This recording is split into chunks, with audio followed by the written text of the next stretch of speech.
Hello guys, good morning তোমাদের সবাইকে। রাধে রাধে বন্ধুরা, তোমরা সবাই কেমন আছো? আশা করি খুব ভালো আছো। আমিও খুব ভালো আছি। তো আজ হলো বৃহস্পতিবার, সকাল 9টা থেকে আমি আমার ব্লগটি শুরু করছি। সারাদিন দেখতে থাকো, আশা করি তোমাদের ভালো লাগবে। আমি এখন কিন্তু রেডি হয়ে নিয়েছি, এখন যাব ডক্টরের কাছে।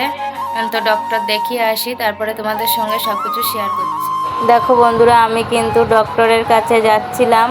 হাসনাবাদে ব্রিজের ওপরে যে বাজারটা বসে, সেই বাজারটা দেখো কত সুন্দর জমজম করে। 10টা 11টার দিকে এত লোকের সমাগম এইখানে। দেখো হাসনাবাদের ব্রিজটাও তোমাদের সঙ্গে একটু শেয়ার করলাম। এত বড় চওড়া ব্রিজ হাসনাবাদে। তোমরা কে কে এসেছো এই ব্রিজে কমেন্টে জানাবে।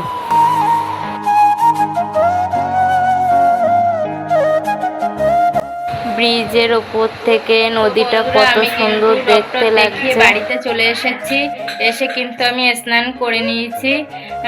ডক্টর দেখাতে গিয়েছিলাম, কিন্তু আমি সপ্তাহখানেক আগে মধ্যমগ্রাম একটা ডক্টরকে দেখিয়েছিলাম, কিন্তু সেই ডক্টরের ওষুধ খেয়ে আমার কিন্তু অসুবিধা বেশি হচ্ছে।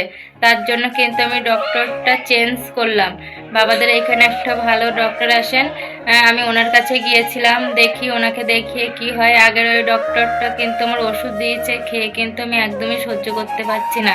তার জন্যই আমি এই ওষুধগুলো বন্ধ রেখে দিয়েছিলাম। আমি বাবাদের এইখানেই আমি একটা ডক্টরকে দেখাচ্ছি, দেখি কি হয়।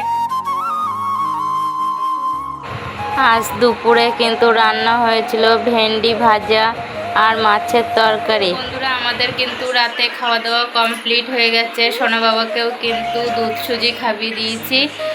সোনা বাবা মশারির মধ্যে একটু শুয়ে ফোন দেখছে, আমি কিন্তু ওকে ঘুম পাড়িয়ে কিন্তু শুয়ে পড়েছে। এই দুদিন তো জানো জেঠুর বাড়িতে পুজোর জন্য কিন্তু রাতে ঠিকঠাকভাবে ঘুম হয়নি।